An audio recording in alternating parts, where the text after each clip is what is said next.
पद्मेश 24/7 के माध्यम से हम जिले भर की पल पल की ताज़ा तरीन खबरों का प्रसारण करते हैं और दूसरे दिन YouTube के माध्यम से भी आपको खबरें दिखाई जाती है। लेकिन YouTube में प्रतिदिन की पूरी खबरें नहीं होती बल्कि चुनिंदा खबरें ही दिखाई जाती है। अगर आप जिले भर की संपूर्ण ताज़ा तरीन खबरें देखना चाहते हैं तो जल्द ही अपना पद्मेश डिजिटल सेटअप बॉक्स लगवाएं। सेटअप बॉक्स लगवाने के लिए संपर्क करें 07632240222 या फिर 8319969927।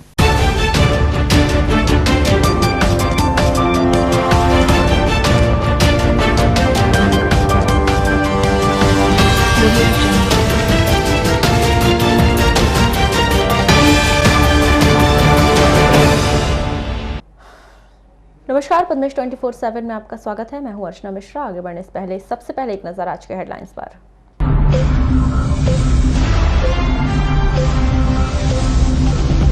जिले के अधिकारियों का फैसला बनी सुर्खियां। आयुष कार्यालय के गेट पर नगरपालिका बना रहा शौचालय। जीजा और साले ने हत्या के बाद जलाया था महिला का शव। परसवाड़ा के बड़गांव के जंगलों में मिला था अधजला शव। रीवा से इतवारी जबलपुर से चांदा ट्रेन चलाए जाने के लिए मिली हरी झंडी। तारीख का हो रहा इंतजार। पानी से भरे गड्ढे में गिरने से 1.5 वर्षीय बालक की मौत। भरवेली के ओदा की घटना। 2 नाबालिगों का अपहरण कर आंध्र प्रदेश के वारंगल ले जाने वाले 2 आरोपी पहुंचे जेल। और अब खबरें विस्तार से। चलिए एक खबर आपको ऐसी दिखाते हैं जिसे सुनकर और देखकर आपको भी कुछ अटपटा सा लगेगा। शासन में सेवाएं देने वाले नुमाइंदे कई बार ऐसे फैसले ले लेते हैं जिस कारण वे खुद ही अपने दिए गए आदेशों में फंसते हुए दिखाई देते हैं और उनके यह आदेश उनके लिए कई बार परेशानी का कारण बन जाते हैं। ऐसे ही कुछ आदेश जिला मुख्यालय में अधिकारियों ने दिया जिसकी चर्चा इन दिनों बड़ी सुर्खियों में बनी हुई है। चलिए हम और अधिक पहेलियां नहीं बुझाते, सीधे मुद्दे की बात पर आते हैं। दरअसल जिला अस्पताल के सामने बीते कुछ महीने पहले ही आयुष विभाग का एक नया नवेला भवन बनकर तैयार हुआ है, जिसे पाकर आयुष विभाग के अधिकारी बहुत अधिक खुश दिखाई दे रहे थे। लेकिन उन्हें पता नहीं था कि उनका यह सरकारी भवन उनके लिए आगामी दिनों में परेशानी का कारण बन सकता है। यह परेशानी और कुछ नहीं, जिले के आला अधिकारियों के द्वारा दिए गए आदेश है। दरअसल इस आयुष कार्यालय के गेट पर नगरपालिका के द्वारा एक सुलभ शौचालय बनाया जा रहा है। यह बात सुनकर आपको भी थोड़ा अटपटा सा लगा होगा कि कैसे किसी शासकीय कार्यालय के गेट पर नगरपालिका के द्वारा सुलभ शौचालय बनाया जा सकता है। दरअसल आयुष विभाग के भीतर प्रवेश करने और सुलभ शौचालय जाने का रास्ता एक ही गेट से होकर जाएगा। अब बड़ी परेशानी यह है कि सुलभ शौचालय सुबह 6 बजे खुल जाएगा। ऐसे में आयुष विभाग का गेट भी सुबह 6 बजे खुलना पड़ेगा। इस बीच रात 10 बजे तक सुलभ शौचालय खुला रहेगा, इसलिए आयुष विभाग का गेट को भी रात तक खुला रखना पड़ेगा। ऐसे में आयुष विभाग के कार्यालय की सुरक्षा पर कई सवाल खड़े हो जाएंगे। इस विषय पर जब नगर पालिका के जिम्मेदार अधिकारियों से चर्चा की गई तो उन्होंने बताया कि यह काम बीते 2 साल से स्वीकृत हुआ था। राशि नहीं आने की वजह से एक निर्माण कार्य नहीं हो सका है। अब राशि आ गई है, इससे निर्माण कार्य करवाया जा रहा है। अभी आप गए थे स्थल पे गए जी। वहाँ पे नाली और सेप्टिक टैंक का जो निर्माण कार्य हुआ है वो हॉस्पिटल के विभाग के द्वारा किया गया है। और जो उसके बाजू में बहुत पुरानी बिल्डिंग हमारी, मतलब हमारे 1 साल पहले बना था,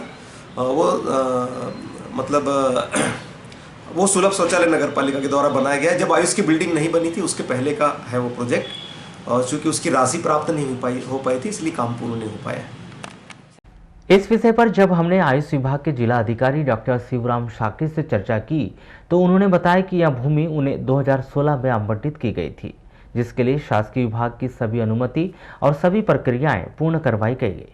कार्यालय बनने के बाद नगरपालिका के द्वारा उन्हें गेट के भीतर सुलभ शौचालय बना रहा है, जिस कारण भविष्य में इस भाग को बहुत अधिक परेशानी का सामना करना पड़ेगा। इसलिए इस विषय पर उनके द्वारा कलेक्टर दीपक आर्य से चर्चा की जाएगी। भरवेली थाना क्षेत्र में आने वाले ग्राम औदा खेत में ईंट भट्टा के पानी से भरे गड्ढे में गिरने से एक 1.5 वर्षीय बालक की मौत हो गई। मृतक का नाम बालक गणेश, पिता बुधराम वलके, ग्राम ओदा निवासी है। 18 जनवरी को 12:30 बजे करीब यह घटना उस समय हुई जब इस बालक के माता पिता ईंट भट्टा में काम कर रहे थे और बालक गणेश वहां से कुछ दूर पानी से भरे गड्ढे के पास दूसरे बच्चों के साथ खेल रहा था। भरवेली पुलिस ने ग्राम ओदा पहुंचकर मृतक बालक गणेश की लाश बरामद की और पोस्टमार्टम करवाकर उसके परिजनों को सौंप दिया। प्राप्त जानकारी के अनुसार 18 जनवरी को बुधराम का बड़ा बेटा अरविंद स्कूल चला गया था। 12:30 बजे करीब बुधराम अपनी पत्नी और अन्य मजदूरों के साथ ईंट भट्टा में काम कर रहे थे। वहीं कुछ दूर झोपड़ी के पास बुधराम के 2 बच्चे अंजलि और गणेश अन्य मजदूरों के बच्चों के साथ खेल रहे थे। तभी बालक गणेश खेलते खेलते ईंट भट्टा के ही पानी में भरे गड्ढे में गिर गया। भरवेली थाना अंतर्गत बालाघाट रोड आंवलाझरी पेट्रोल पंप के पास मोटरसाइकिल में टंगे 50,000 रुपए से भरा थैला मोटरसाइकिल में सवार 3 युवक चोरी करके फरार हो गए। भरवेली पुलिस ने अनिल पारधी 41 वर्ष वार्ड नंबर 2 भटेरा चौकी बालाघाट निवासी द्वारा की गई रिपोर्ट पर मोटरसाइकिल में सवार 3 अज्ञात आरोपी के खिलाफ अपराध दर्ज कर उनकी तलाश शुरू की है। जानकारी के अनुसार 16 जनवरी को अनिल पारधी अपनी मोटरसाइकिल में कलेक्शन के लिए सरेखा से बघौली होते हुए अमेडा, सुरवाही, धनसुआ, टेकाड़ी, मनेगांव, हीरापुर, भरवेली गए थे, जिन्होंने 50,000 रुपए का कलेक्शन किया और थैले में रख लिए। थैले में 50,000 रुपए रखे हुए थे। शाम 7:30 बजे अनिल पारधी भरवेली से बालाघाट के लिए मोटरसाइकिल से निकले थे।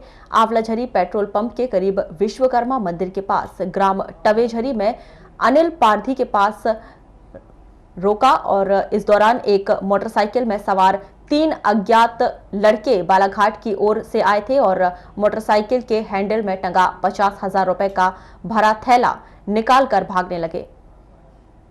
तभी अनिल पारधी उनकी ओर लपके, लेकिन वे विकलांग होने से दौड़ नहीं सके।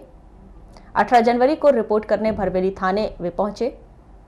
भरवेली पुलिस ने अनिल पारधी द्वारा की गई रिपोर्ट पर मोटरसाइकिल में सवार 3 अज्ञात युवक के खिलाफ धारा 379-34 के तहत अपराध दर्ज कर तीनों आरोपी की तलाश शुरू की है।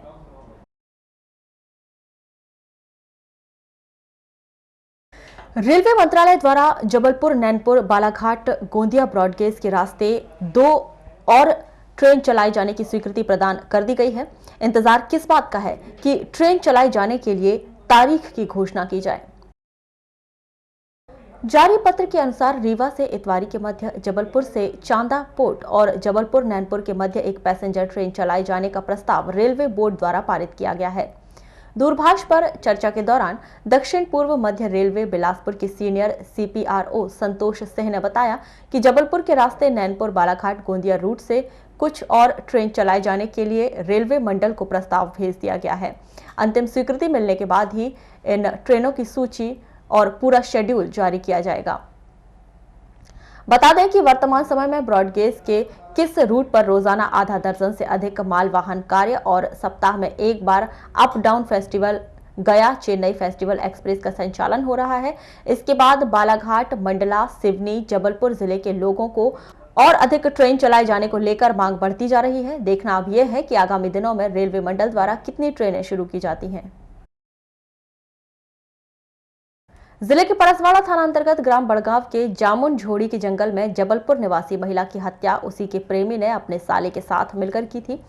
परसवाड़ा पुलिस ने इस अंधे हत्याकांड का पर्दाफाश करते हुए श्रीमती प्रेम विश्वकर्मा की हत्या करने के आरोप में उसके प्रेमी के साले रानू उर्फ कोमल प्रसाद राहंगडाले 24 वर्ष ग्राम कोरेंडा थाना परसवाड़ा निवासी को गिरफ्तार कर लिया, जिसे न्यायिक अभिरक्षा में जेल भिजवा दिया गया है। परसवाड़ा पुलिस ने इस मामले के मुख्य आरोपी महिला के प्रेमी नंदू उर्फ नंदकिशोर ठाकरे ग्राम रुमाल थाना उगली जिला सिवनी निवासी की तलाश शुरू की है। बता दें कि 11 जनवरी को परसवाड़ा थाना क्षेत्र में आने वाले ग्राम बड़गांव के जामुन झोड़ी के जंगल में एक अज्ञात महिला की जली हुई लाश पाई गई थी। जांच के दौरान इस अज्ञात महिला की शिनाख्त प्रेम उर्फ मुस्कान विश्वकर्मा पति राजेश विश्वकर्मा 32 वर्ष नई बस्ती गोरखपुर जबलपुर निवासी के नाम से उसी के परिजनों ने की थी।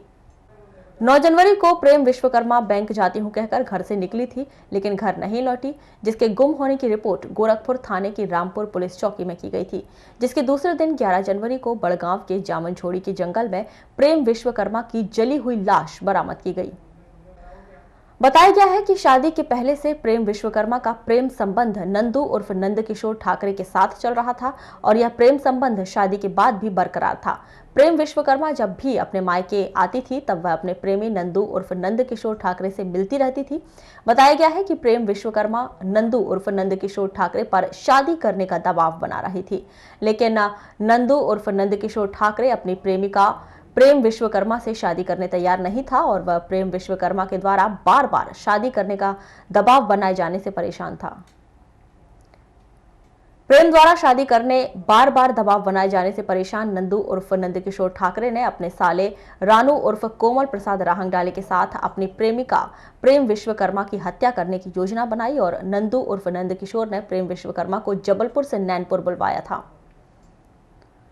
9 जनवरी को प्रेम विश्वकर्मा बस से जबलपुर से नैनपुर पहुंची थी, जहां से नंदू उर्फ नंदकिशोर ने अपने साले रानू उर्फ कोमल प्रसाद के साथ प्रेम विश्वकर्मा को मोटरसाइकिल में बड़गांव के जामुन झोड़ी के जंगल में लाकर उसकी हत्या कर दी थी और लाश जला दी थी।